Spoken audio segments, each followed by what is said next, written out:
Hi everybody, welcome to this live this evening here in the UK, but wherever you are, morning, afternoon, evening. If you're watching this on the replay, that's fine as well.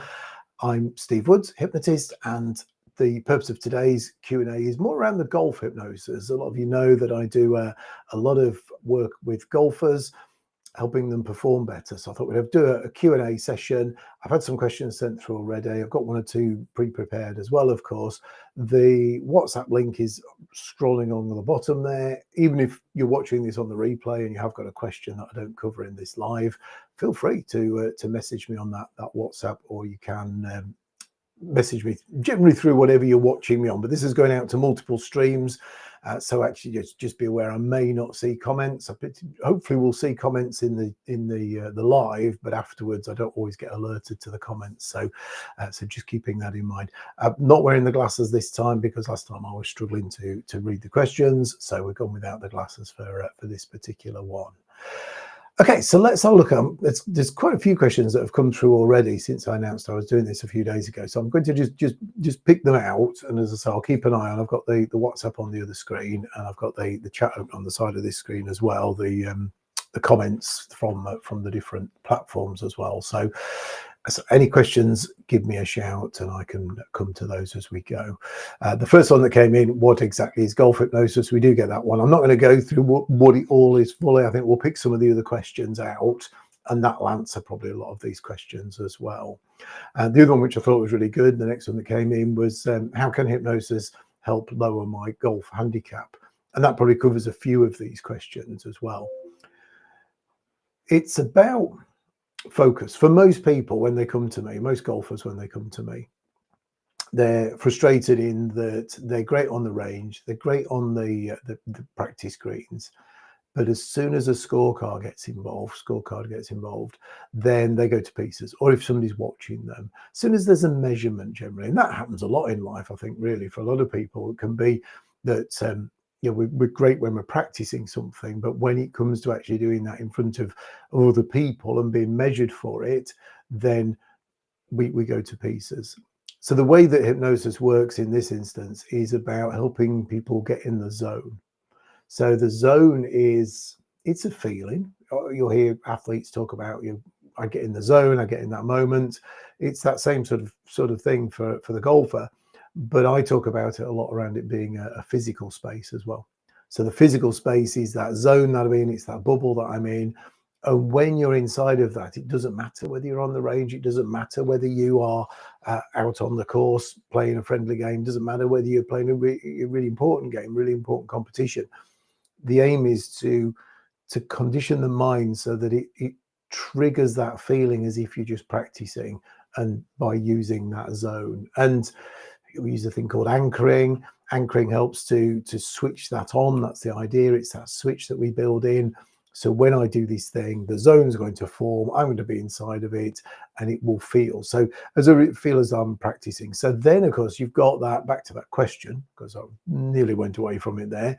The question of lowering the handicap, you're performing better now because you're performing as if it doesn't matter, and you're using your skill set, using your abilities, using your muscle memory, because that's what it is. You've learned to swing a golf club, you've taught your mind and your body how to do this, and so then you're able to do it as if you're practicing, and that's the all important bit. So that feeling of just practicing means that then, yes, it will lower your handicap because it's going to lower your scores, and so then you're measured as you're going round, and overall the handicap's going to come down. Let's have a look down and keep an eye on the screens. Let's have a look down at some of these other questions. Is it just about relaxation, or does it actually improve performance? I think I've probably answered some of that. It improves performance. That's our focus. It is about relaxation, and it is about being relaxed on the course, because we want that feeling as if you're just out up on the range having fun. We want that feeling as if you're out on your own and it doesn't actually matter, you're not measuring it. That's the feeling we want. So it is relaxation. The hypnosis itself is relaxation. I've said before on these that hypnosis is actually really high focus, but we start with a high focus on relaxation. So getting you relaxed, getting you in that nice place in your mind, getting you to visualize success and practice success. Generally, people report that they're much more calm on the course. So yes, there is relaxation on the course, but it's it's almost a byproduct of the performance side of it, because you're more confident, because you're more settled and relaxed. Okay, let's have a look what else we've got. We've got one just come in. How soon can you expect to see results? Okay, so you'll get generally, and this could be different depending on who you're working with, how they work. But for me, I work over a course of sessions, and I would expect you to get results from session one. Not everything you're looking for, of course, because it's a journey, and we start with the most important thing for you. So the conversation is, what's the most important thing for you? What's going to make the biggest difference? Even you're being brave, and I say this because a lot of hypnotists, hypnotherapists are a bit frightened of this. How will you know that this session works?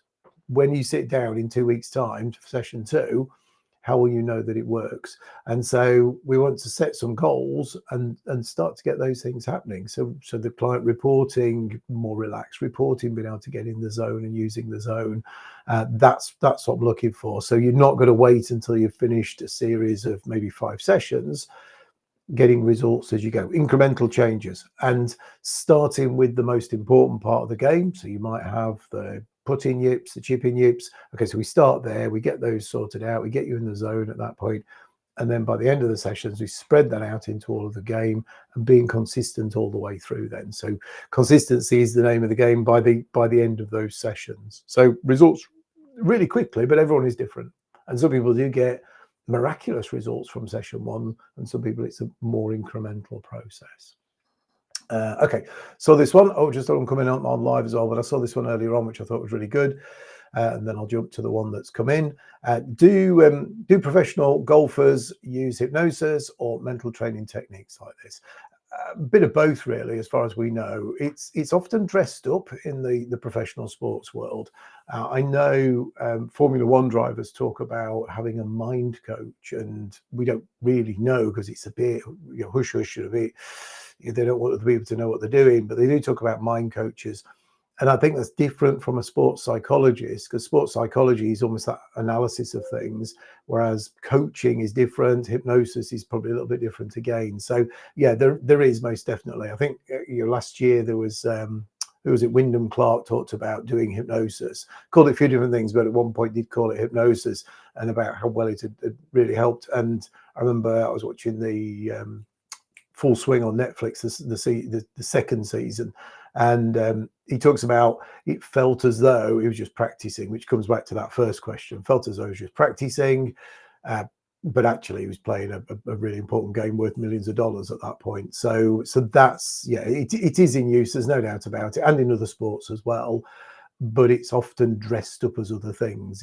There's still a little bit of fear maybe about, certainly misinformation about hypnosis, and I think that's what then causes us to dress it up a bit. I've been asked to work on certain jobs, whether it's sports or not, but where I've been told you can't call it hypnosis, you can't let anybody know you're doing hypnosis, even though they know what you're going to be doing, but you can't call it that for various reasons. So yeah, a bit of information around it. Okay, so one that's just come in on the, I'm not sure, from Facebook by the looks of it. How can I remain focused when taking a shot when there are onlookers? Okay, so Dave, yeah, right at the beginning, you might have missed the very beginning bit. It's talking about the getting in the zone. Obviously, I'm looking at this from a hypnosis point of view, and looking at this from being able to get into that inner mind and build this in. But actually, sometimes just visualizing this at a conscious level will start to make a difference.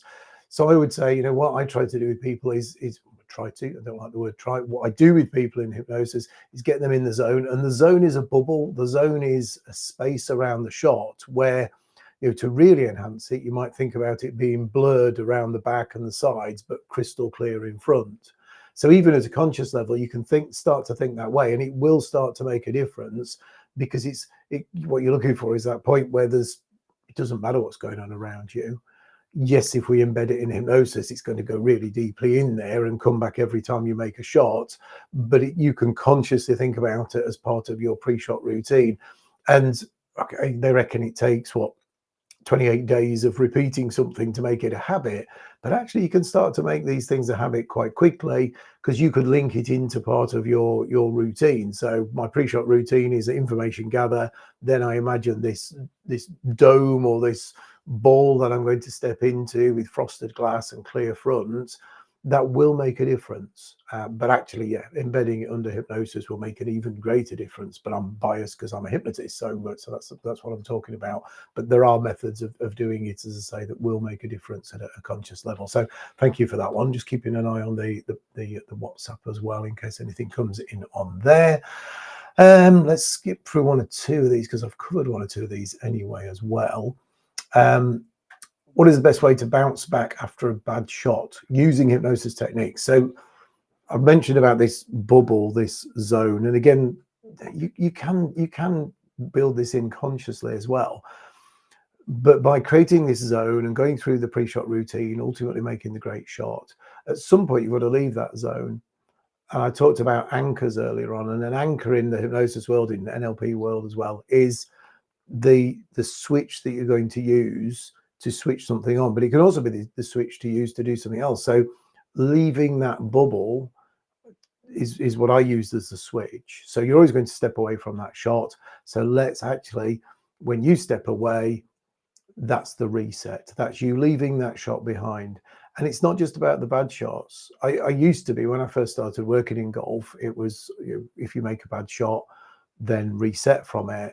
But that introduces a few more complexities. And any of you that know me, I like to keep this simple as possible, because that's the easiest way to do it. No point in complicating it.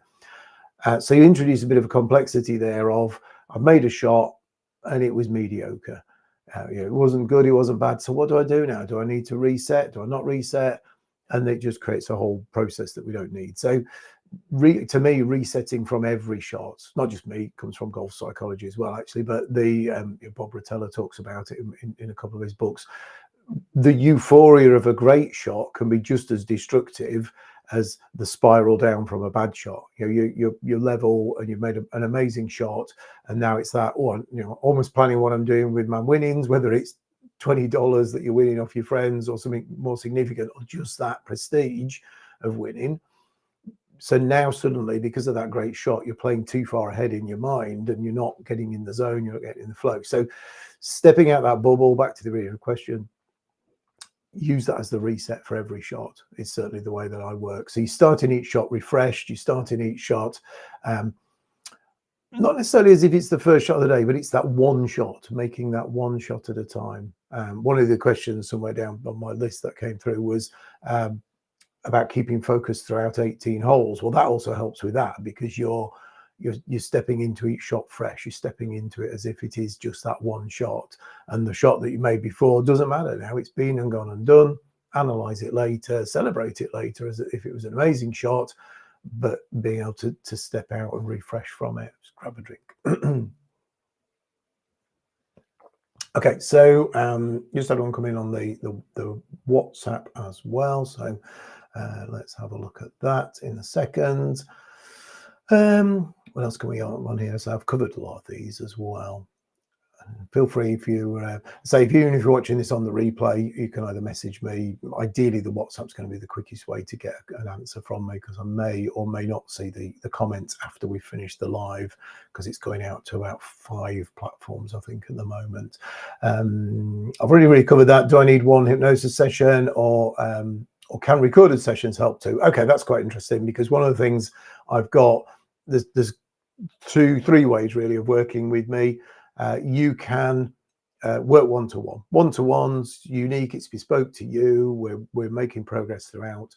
The recording sessions, which I'll talk a little bit more in a minute or two, but they're more of a structured of a course, and of course they're generic. They're using the techniques that I use one-to-one, but there's a recording for different aspects. So putting, first tee nerves, getting in the zone initially, and those sorts of things. So the recordings they're as good, but they're a little bit more generic, and so there are a few ways that you can do it. So yeah, recordings work really well as long as they gel with you. Some of the recordings that I've listened to and looked at, not necessarily particularly good, but they may well work for you. So it's this, all these things are worth investigating.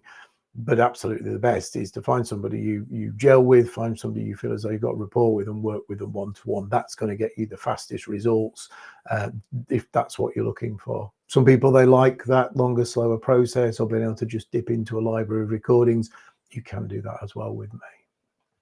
Okay, so the one that's coming on the WhatsApp is yips. So can this help with the yips? As few things I've talked about around the yips, whether it's putting, chipping yips, or even full swing yips. And the simple answer is yes, it can, and yes, it will. And it's because, again, people have the yips, don't generally have them in practice. Some do. Some will have the yips if they're chipping up onto the practice screen as well, particularly if somebody's watching them. But for most people, when they're practicing and they're in their own space, they don't have the yips. So hypnosis wise, we can take that way of them working, that way of them playing, practicing, and move that into the game. And hypnosis is about practicing success. It's we spend, so if we've got, let's say we've got the, I've got the yips, I've got the chipping yips, and when I step up to make a chip, or even before then, if the ball settles and it's going to be a chip, then I'm going to already be dreading it. I'm going to be thinking, right, okay, I'm not looking forward to this. It's one of those chips. Can I long put it through the grass? Can I do various things with it? And that's going to create some anxiety. I'm already going to be walking up to that chip going, oh, don't yip it, don't yip it, don't yip it. Because that's how we work. Our inner mind is focused on trying to protect us from the negatives. So it's running these scenarios all the time. And it treats even those things as if they're life or death. They're really serious as far as the mind's concerned. In hypnosis, we can step away from that, and you can create a new reality. You can create the way that you want it to be. And until you do it, people don't get that. When I explain it, you can see people going, really? So I'm just going to imagine it and suddenly my yips have gone away. Absolutely. Because you have taken control. You're free from the conscious mind. You're in entirely that subconscious mind. Subconscious mind is the doing part of the mind. It's the part of the mind that just gets on and does things. So we can train it to do things in a different way, a better way. Okay, so what else have we got down here? Just aware of the time. We've been going nearly 20 minutes, so we'll just do a couple more probably, unless any more come in. Let's have a look. Past bad experiences. Can hypnosis help me get over past bad experiences? Really similar to a shot. So resetting from every shot, resetting from every hole, every game. Because you're getting in the zone and you're starting that shot from fresh, doesn't matter what happened last time you're here. It doesn't matter what happened 5 years ago, a year ago, 10 years ago. You're starting each shot fresh in your mind, using that zone, using that space. So actually, yes, you release yourself from a bad shot, because we do those things, don't we? The fifth, I always end up in the water. So what are you thinking about on the fifth? Or don't go in the water, don't go in the water. Or I'm dreading that seventh hole because it's always my nemesis. And of course, you start to dread it by the third or fourth hole. So treating each shot one shot at a time, shot by shot by shot, it's almost as if you don't know what hole number on. You do, of course. We're not trying to trick your mind or erase your mind, but the feeling is, actually, it doesn't matter. The feeling is almost, we get to the 18th and you drop onto the green. Is it over already? That's the feeling we're looking to recreate. So as a result of that, you leave behind negative thoughts, negative feelings about previous holes, previous games. As I say, you can let them go, because blocks can come in from anywhere, the same as people can remember great shots as well. Generally in hypnosis, your memory is there, and so we can help you move forward from the blocks, but also embrace some great shots. So there's one or two others I think that I've covered as well. Somebody was asking about the maintaining the game regularly. Hypnosis, to me, I've never been a big fan of creating lots of reliance on the hypnosis, but I do have some people who really enjoy doing sessions every month or every couple of months, and as long as they're enjoying it, as long as they're getting benefit from it, great. But when it's done right and you've got those anchors in place, everyone gets a recording at the end of the sessions. So actually, you don't have to do those things, but it can be a nice to do. And then you also can get access to the library of recordings, so you can dip in and out. You know, a year down the line, I've had a bit of a rough patch putting. Okay, let me go and get that putting recording and do some hypnosis around that. So there's definitely, you know, there can be very much benefit in doing it. There's definitely benefit in doing continuous sessions, but I've just never been a massive fan of it. I don't think that as a therapist and hypnotist that we should be creating a reliance on what we do. So where somebody feels they've got to always keep coming back for sessions forever. Sure, it's great for our bank balances and all those things, but not necessarily for that client to get the best from it. Yes, you can do ongoing sessions. The recordings, though, tend to take care of that in actual fact. But I do have some people who like to come back, might have a big competition coming up, or might have a going on a trip, something like that, and they want to refresh things and really be on it for that trip. Recorded sessions, the advantage, like I said, there's advantages both ways between one-to-one. One-to-one is bespoke, it's more rapid. The recorded process is really good, and people can get access to the recorded process anyway after one-to-one, so they can still dip in and out and get the bits that they want. But I think it's been able to do it in your own time. The shorter sessions, they tend to be 15-20 minutes per subject, and of course you can come back and repeat them as well as often as you like. And hypnosis is massively about repetition. The more you're repeating things, the deeper this gets in, the more it becomes a normal habit. Okay. What if you don't listen to them every day? No, you don't have to listen to them every day. I'd say to people, when you start out with the recorded process, try and listen to the first two a couple of times each, because you're embedding that and that's setting the zone and getting you in that hypnotized state. But after that, you can just pick and choose your subjects. And again, you probably use it a couple of times for a particular subject, but it's not something you've got to listen to every single day by any means, because there's always a risk you're going to break it, which is what somebody was part of that question. You know, if you don't do it, then if I've said to you, you must do this thing every day for the next week, and after 2 or 3 days you can't do it for some reason, might not be deliberate, I'm not doing it, it could be I'm just busy, I'm traveling, in your mind it'll feel as though you've broken it. And if you feel as though you've broken it, then of course you've undone all the work that you've done. So I'm always a big believer of, you do it as often as you can, ideally 2 or 3 times in the next couple of weeks if you're able to. But also if you've got a big tournament coming up or a big competition coming up, then you should be listening to it 2 or 3 times before then as well, because it's refreshing it, it's re-energizing you, it's bringing back that focus. Okay, one more. Let's do one more. Let's see if we can find a good one on the ones that came in. Just a quick check on WhatsApp. Nothing else new on WhatsApp at the moment. I'd say what kind of results? It's mostly, I think for most people, it's enjoyment. Even for those more competitive golfers, it's being able to enjoy their game more. That's probably the overall result. Yes, there's results around letting go of the yips or the shanks. There's results around focus and concentration and resetting, all those things.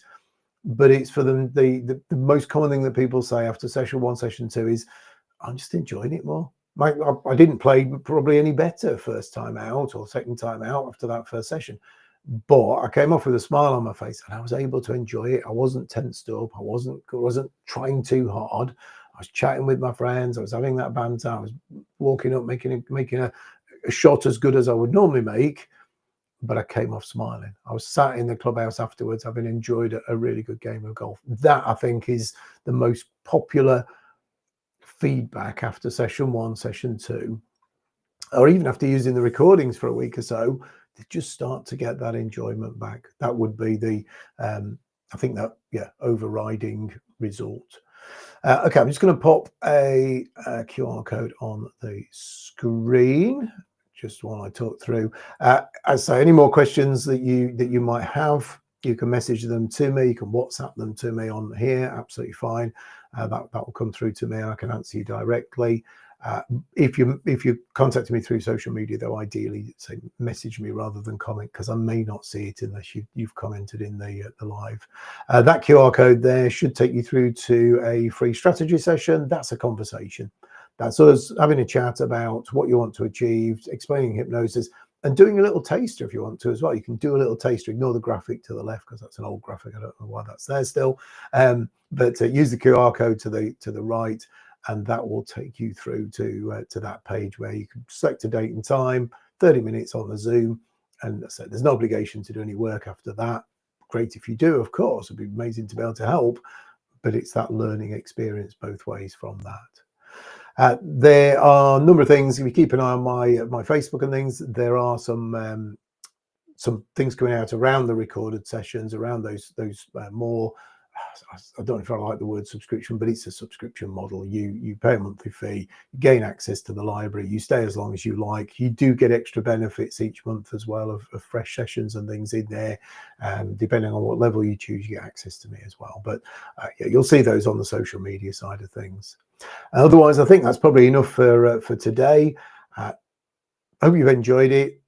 So I hope you enjoy the replay on this as well, because I think no matter what time of day or night we do these, can't always get everybody on here online. I know there's been a few who are watching live, which has been fantastic, and a couple of live questions, 3 live questions come in as well via the different ways.